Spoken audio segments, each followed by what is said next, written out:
નવસારી નવગ્રહ મંદિરે આજે શ્રાવણ માસની અમાવસ્યાએ મોટી સંખ્યામાં ભક્તો ઉમટી પડી દર્શન કર્યા હતા। નવસારીના ગ્રીડ ખાતે આવેલ નવગ્રહ શનિદેવ મંદિરે આજે શ્રાવણ માસના અંતિમ દિવસે શનિવારની સાથે અમાવસ પણ હોય નવસારી સહિત દક્ષિણ ગુજરાતમાંથી મોટી સંખ્યામાં ભક્તો દર્શનાર્થે ઉમટી પડ્યા હતા। આ નવગ્રહ શનિદેવ મંદિરે શનિવારના રોજ ભક્તો અચૂક દર્શન માટે આવતા હોય છે અને ધન્યતા અનુભવતા હોય છે। ત્યારે શનિવારના રોજ ભક્તો માટે તેમના દુઃખ દર્દ માટે પૂજાનું પણ વિશેષ આયોજન કરવામાં આવે છે, જેમાં મંદિરના મહારાજ દ્વારા પૂજા પણ કરાવવામાં આવે છે। ત્યારે શ્રાવણ માસનો અંતિમ દિવસ શનિવાર અને અમાવસ આ એક અનોખો સંયોગ હોય ભક્તોની લાંબી કતાર દર્શન માટે લાગી હતી।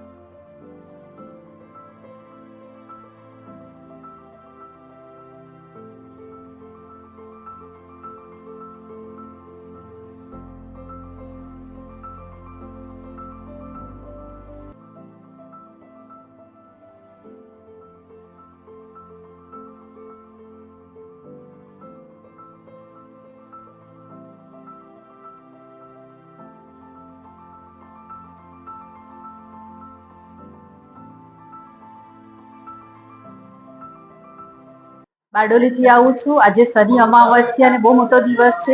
આજે શ્રાવણ માસનો પણ છેલ્લો દિવસ છે અને અમાસ છે।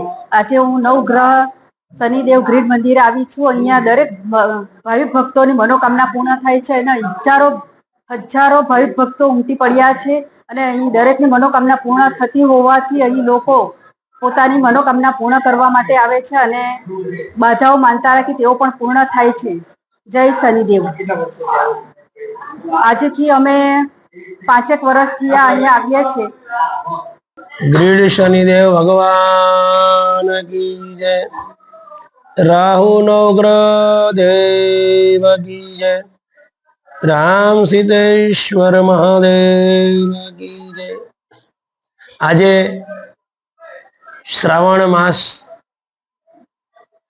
શનિવાર અને અમાવસ્યા તિથિ આવા શુભ અવસર વર્ષમાં 1-2 વાર આવે અને એવા શુભ અવસર પર અહીંયા તો દર અમાસે દેશ વિદેશથી ગામે ગામથી જે કઈ વ્યક્તિને દુઃખ છે એ દુઃખના નિવારણ માટે અહીંયા આવે છે। એવું કહેવાય છે કે રડતો આવે અને હસતો જાય એવી આ જગ્યાની પવિત્ર ભૂમિ ઉપર લોકોને સુખ શાંતિ સમૃદ્ધિ પ્રાપ્ત થઈ છે। લાખો લોકોના કામ થયા છે। એવું આજે આ ગ્રીડ શનિદેવનું મંદિર એક પવિત્ર ધામ બની ગયું છે। આ ધામની અંદર આવનારા સમસ્ત જે દુખિયારા લોકો છે એમને સુખ શાંતિ સમૃદ્ધિ મળે।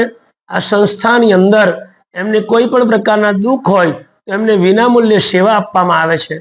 કોઈ પણ જરૂરિયાત હોય, પૂજાપાઠની જરૂરિયાત હોય તો સાચું માર્ગદર્શન આપવામાં આવે છે। અને શનિવારે અને અમાસે ભક્તજનોની ખૂબ ભીડ થાય છે અને આ ભક્તો હસતા હસતા જાય છે। એવા નવગ્રહ મંદિરની અંદર આજે શનિ અમાવસ્યાના દિવસે સમસ્ત ભક્તજનો સુખ શાંતિ મળે અને સુખ શાંતિ પ્રાપ્ત કરીને જાય એવા શ્રી મહારાજ સુરેશભાઈના સર્વ ભક્તજનોને આશીર્વાદ। નમઃ પાર્વતી પતે હર હર મહાદેવ।